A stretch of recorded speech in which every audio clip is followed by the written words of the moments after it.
part of it, and that is Jaden McDaniels being defended by Devin Booker. Now, this is where, and I'm honestly not trying to get too deep into my propaganda bag or trying to push agendas, but like, bro, this is the reason why many people like myself are very hesitant on where we put Devin Booker in terms of the hierarchy of players in the NBA, right? Because D-Book, a great offensive player, really, really good. I don't want to downplay him at all. But let's just call it spade a spade. He doesn't see the benefit of the doubt playing alongside other great offensive weapons that really get way more attention to detail from the defense, and he's been able to flourish. So even though you could very well argue that Booker has the ceiling of a one, he has been privileged to play alongside Chris Paul and now Kevin Durant, and has not really been consistently treated like a first-line option until where we are today.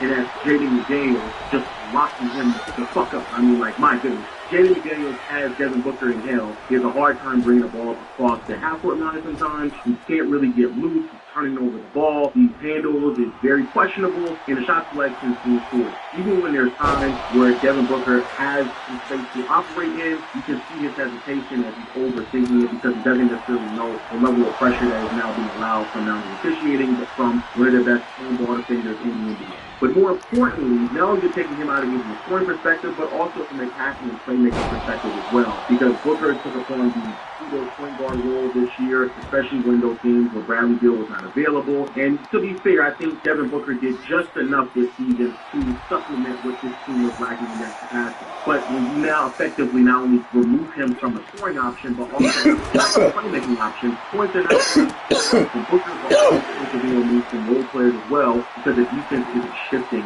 at all. Everyone in Minnesota is completely fine with staying home and watching someone try to be a great defensive player in isolation. This not only means that, again, it's going to be very difficult for these players to get off, and you're effectively attempting a bunch of long contested two-pointers, but also this means that other players such as Grayson Allen, Eric Gordon, are now no longer receiving the three-point looks. Again, it's going a lot of the offensive firepower that this team tends to get from some of the supporting cast members. So not only are you cutting off Devin Booker, but you are also effectively cutting off the role players as well, which is crazy. And then you have Anthony Edwards or Nikhil Walker-Alexander who are spending time on Bradley Beal. And honestly, I don't want to make it seem like one player is defending one player all the time. These players are so flexible in the way they can defend that they can really match up with really anyone. But Bradley Beal this season really was very limited on who he was as a player as well. Part of that was him trying to get find himself, but also the fact that he's just getting older. He's dealt with injuries that is really limiting who he is as a player. And those limitations are really starting to show themselves when you're being picked up by a team like this. I mean, it's pretty ridiculous. So effectively, we're talking about a team that is fine with the Suns settling on a bunch of contested two-pointers, staying home so role players don't get wide open threes, has backline rim protection from Rudy Gobert that is deterring them from even driving on some of these players while effectively allowing the on-ball defenders to be more aggressive. And even if you get by those players when you get to the basket, you're going to be contested by Gobert, who's more than likely not going to foul, and is going to make it much more difficult for you to be able to get something off, which also means that you're not getting to the free throw line at all. Add all of that together, and you effectively have a Wolves team that is shutting down an offense that is supposed to be performing at near historic heights or at least near league high height, and now we're talking about like one of the worst offenses in the playoffs so far. And it's honestly what I was attempting to explain to Kevin Durant during the offseason. Your inability to get down the hill or get to the basket, which then result into no shifting of the defense, will inevitably be the downfall of this Suns team. Why I don't believe that KD is as good as some people pegged him out to be even last year. It's just not enough. As great as KD is as a player, and he's a really, really great player, but settling for a long contested two-pointers, again, even if you make it at a historic rate, is not producing enough to beat a Minnesota Timberwolves team that isn't even all that great offensively either. Minnesota can have games where they're struggling offensively, but still beat pretty confidently because all they have to do is effectively score 100 to 103 points, and they're still going to win. I don't want to make it seem like it's impossible for them to win. Of course, you can have a really great shooting game. Getting Karl Anthony Towns in action and putting him in foul trouble is also a very viable option as well, especially if you want to put a cap and ceiling on what Minnesota's offense can look like. But I just don't really see how the team can be able to keep up with really anyone in the playoffs because that's effectively how every team is going to defend it. As great as an offensive weapon as Beal, Booker, and KD are as individuals, together the redundancy in talent makes them very predictable to defend.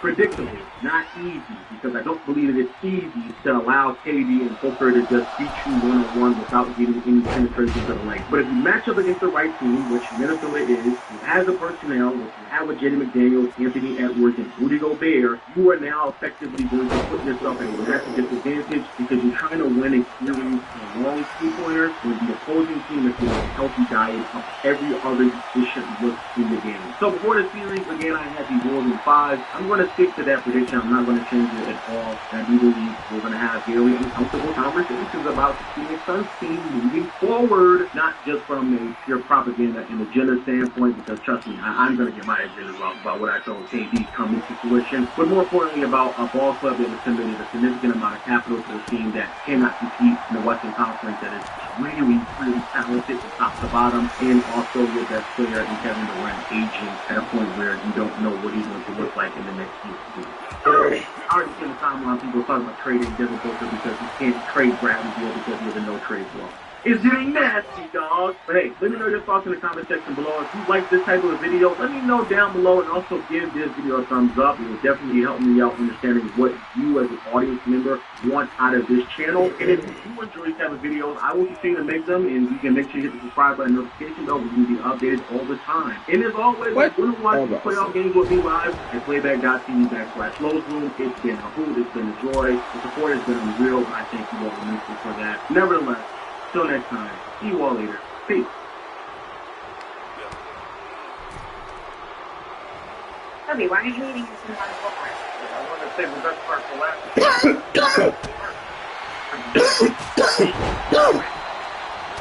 And the best part of it, the thing about pull apart is awesome.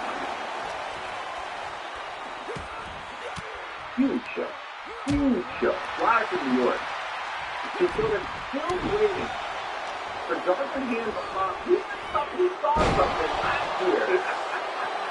In the fourth quarter, that didn't get put out by the center. It was, I think, 9 games ago.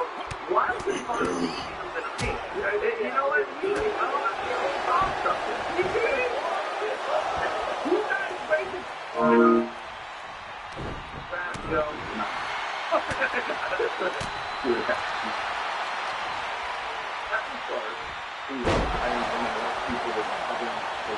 Has said for years, one of his favorite NFL players. Not every and that was my favorite. The Falcons are not trying to win the Super Bowl. They're trying to avoid being wrong. And this is the ultimate edge against bottoming out. If you're trying to win the Super Bowl, going into this offseason as Atlanta, you have to have one. Trying first part. Maybe all the way into the future. Certainly you, your top the draft. A lot of us projected you would have your pick of any defensive player. That's how I had every mock draft. Another package, you know what? We love Michael Penn. And we know he's a rookie, but luckily, he's the age of those guys who are on their second contract. He has the experience of them. So we are going to go the way a lot of teams have gone, which is young quarterback, save that $100 million, and bolster the next one. Instead, they went pass first. The ultimate edge against either decision being a disaster. The ultimate edge against ever having to deal with a Desmond Ritter situation again, which is fine if your goal is win a bad division, maybe win a playoff game, and stay in the mix. And so, listen, I think there are pros and cons to Penix, the prospect that we can get into, and there's pros and cons to Kirk Cousins, the quarterback that we can get into. But there is no argument to be made that 48 days ago, when you knew your cap space, you knew the free agency situation, all the quarterbacks were done playing games and you knew where you were drafted, that there is a coherent thought process of we are going to be the biggest spenders in quarterback free agency and take the biggest leap in the quarterback draft. Those are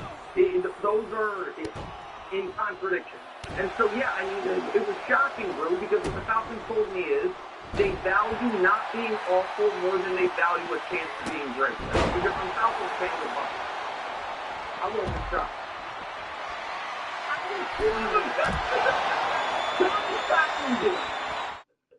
What? You should have known. If you wanted Michael, you should have known. That you love Michelson. I get it that you should have some process to go through, but still, you could.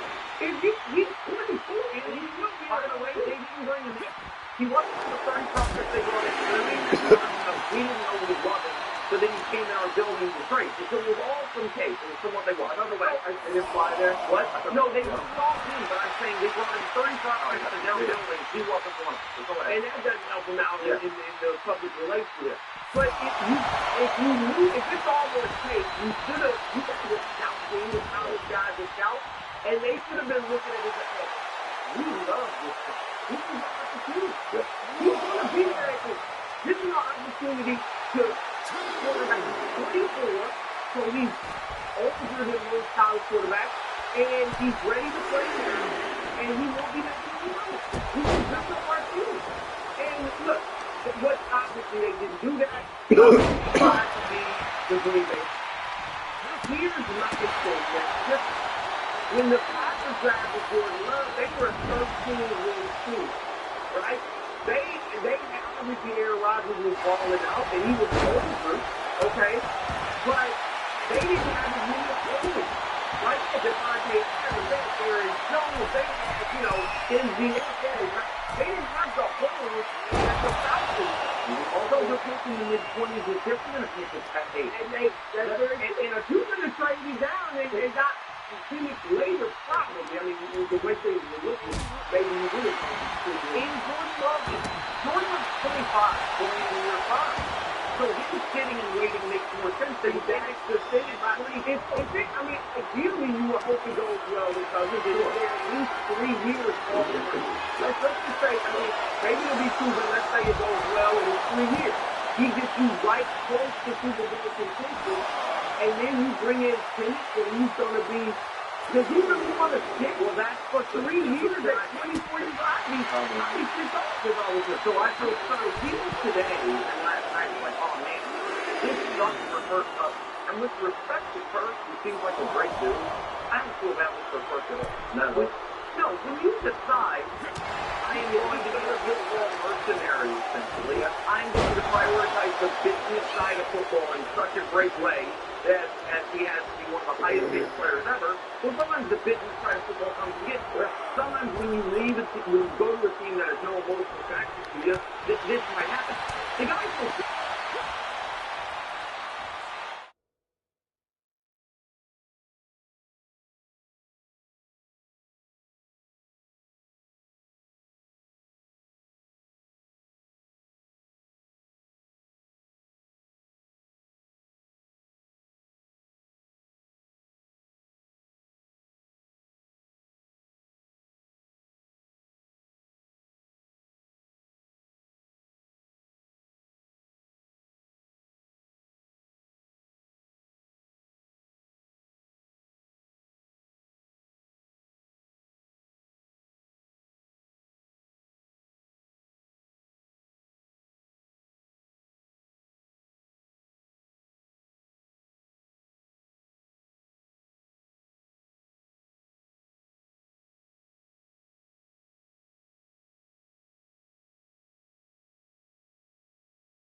look compared to Deshaun Jackson?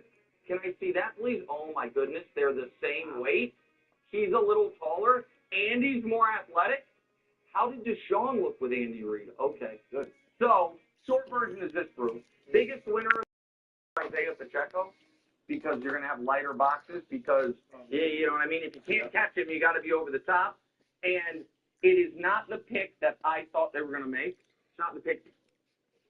Well, Rob, last night, for all intents and purposes, the Denver Nuggets eliminated the Los Angeles Lakers. They're up 3-0. No team has ever come back from a 3-0 deficit to win a playoff series. Rob, you check that out, but I believe I'm right.